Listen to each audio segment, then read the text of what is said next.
ini rumusan utama filsafatnya Epikuros. Katanya Epikuros, apa sih yang paling utama dalam hidup? Kebijaksanaan. Kebijaksanaan yang paling utama apa? Bijaksana dalam mengejar kenikmatan. Kenapa kok mengejar kenikmatan? Karena diakui atau tidak diakui, kita hidup ini mencari kenikmatan. Yo bahasa kasarnya nyari seneng, nyari enak. Saya bilang tadi di awal, kalau kamu tanya nikmat itu apa? Nikmat itu ndak ada rasa sakit, ndak ada rasa galau, ndak ada rasa sumpek. Jadi ndak ada netral ya. Kalau kita nggak sumpek, nggak galau, itulah nikmat. Ndak bisa seneng, ndak seneng, dan biasa. Hidup isinya cuma dua, seneng atau ndak seneng. Biasa itu termasuk seneng berarti. Kamu nyaman. Zona nyaman itu kan standar biasa. Dan kamu seneng, kerasan di situ. Jadi berarti apa? Nikmat itu kalau ndak ada rasa sakit, nggak ada ganjelan, nggak ada gelisah. Itulah nikmat. Jadi rumusannya nggak perlu terlalu jelimet. Kenapa kok pakai definisi negatif? Karena pakai definisi positif akan susah. Coba aja. Nikmat itu Pak, kalau kita bisa ketawa, wah kayak tunggale. Banyak orang ketawa, malah ketawanya hasil dari stres. Itu kan tidak nikmat. Banyak orang senyum, tapi senyumnya bukan karena dia senang, tapi karena basa-basi. Kalau ketemu saya mungkin kamu janjinya lagi sumpek, wah ketemu Pak Faiz terpaksa harus senyum nih, kan gitu. Berarti kan nggak karena senang itu terpaksa, sama-sama senyumnya. Nah kan susah memang, karena senang dan nikmat itu hubungannya sama rasa. Saya sering bilang rasa itu memang sukar didefinisikan secara positif. Jadi secara lurus mendefinisikannya apa? Secara negatif. Kalau nggak ada yang ganjel, nggak ada yang galau, lancar, itulah nikmat. Jadi keutamaan hidup itu kalau bijaksana, dan kebijaksanaan itu tidak usah ruwet-ruwet mikir macam-macam. Kebijaksanaan untuk menemukan, untuk ngopeni apa yang kita senangi. Jangan sampai kita salah milih. Maka butuh kebijaksanaan. Misalnya teh atau air putih, kan selalu dikasih saya dua ini. Mana yang paling bikin aku seneng, itulah nanti yang tak ambil. Untuk bisa milih ini, bikin kebijaksanaan. Saya harus noleh sini apa noleh sana, kira-kira lebih nikmat mana. Itu kan milih mesti, antara sana apa sini. Mungkin nikmat sana, cuma urusan yang lain saya harus lihat ke sini. Nah itu maka saya, ya karena kalau ke sana nanti habis ngaji aku kangen. Jadi terpaksa harus banyak lihat sini. Tapi posisinya boleh diubah sekali-sekali, yang ibu-ibu di tengah.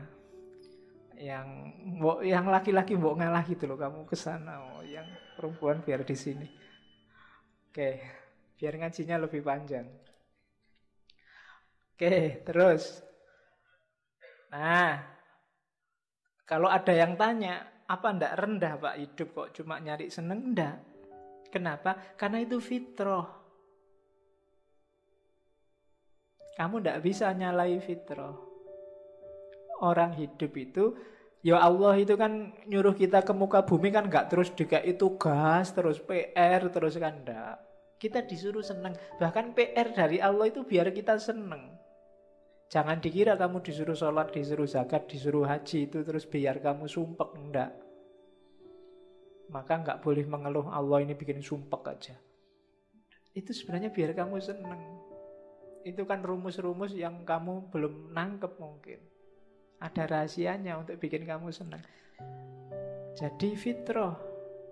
Saya tadi di awal ngomong, enggak ada orang yang secara sengaja saya milih susah Pak, kecuali yang sudah stres, yang sudah putus asa.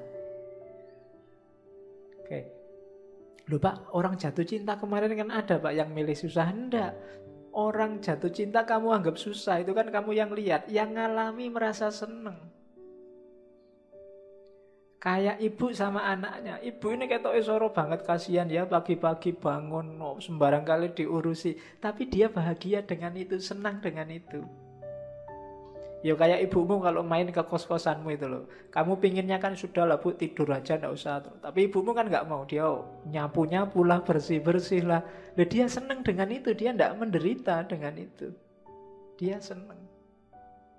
Jadi enggak, orang tetap secara fitrah milih yang menyenangkan untuk dirinya. Tidak ada orang yang secara sengaja milih susah. Maka konsep saya berkorban demi agama tidak ada. Ketika orang ngomong saya berkorban, itu berarti yang bikin dia senang ya berkorban itu. Tidak ada orang yang secara sengaja milih susah. Kalau saya korban loh Pak, tapi saya berat sebenarnya ini, kamu tidak senang. Itu berarti ya kalau agama kan tidak ikhlas namanya. Tidak ada nilainya. Yang bernilai itu kalau kamu mengejar yang membuat kamu senang. Jadi rumus pertama dari Epikuros, hidup ini awal dan akhirnya adalah kesenangan. Disitulah nanti sumber kebahagiaan. Nanti ada kalimat dari Epikuros, kenapa sih harus senang? Yang pertama fitrah tadi, yang kedua karena kita akan mati. Loh Pak, nanti kan di akhirat ada kesenangan lagi. Bagi yang percaya besok ada akhirat. Kalau Epikuros enggak. Katanya Epikuros ya seandainya ada kan yang di sana itu besok kesenangan akhirat. Sekarang carilah kesenangan dunia, mumpung kamu hidup di dunia. Gitu loh.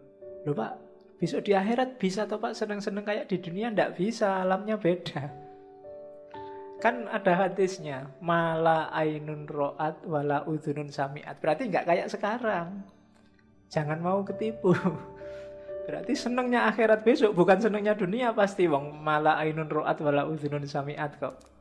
Jangan dibayangkan Pak, besok di surga 72 bidadari, berarti di rumah saya ada punya istri 72 terus bebas ngapain aja. Bayanganmu ngono.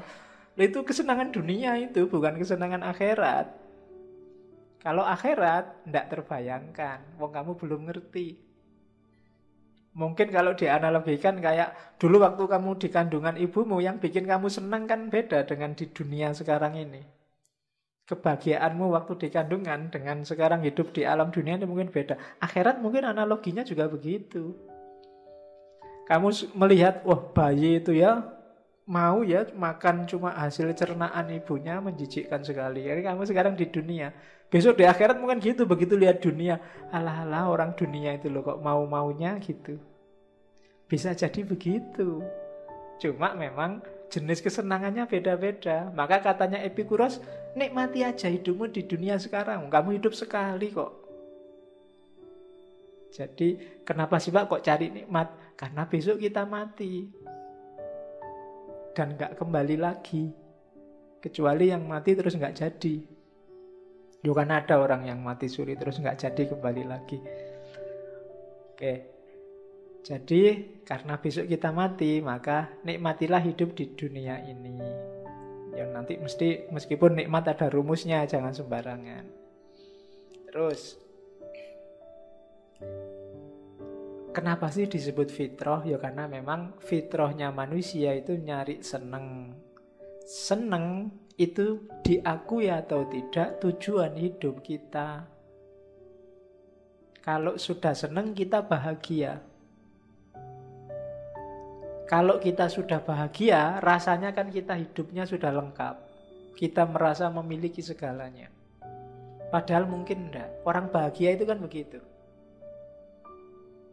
Kamu misalnya nembak pacarmu diterima, seneng kan, bahagia. Itu rasanya di luar itu nggak ada apa-apa lagi. Lu seneng meskipun mungkin dompetmu lagi tipis, tugasmu nggak selesai-selesai, tapi seneng, bahagia. Orang bahagia itu rasanya full, hidupnya penuh. Dan orang yang tidak bahagia, meskipun dia punya segalanya, akan siap mengorbankan apapun biar dia bahagia. Semua modal yang dimiliki bisa dihabiskan dalam mengejar yang namanya bahagia. Maka diakui atau tidak, manusia itu nyari bahagia. Sehingga kalau ada orang mengejar kebahagiaan, jangan disalahkan. Itu fitrah.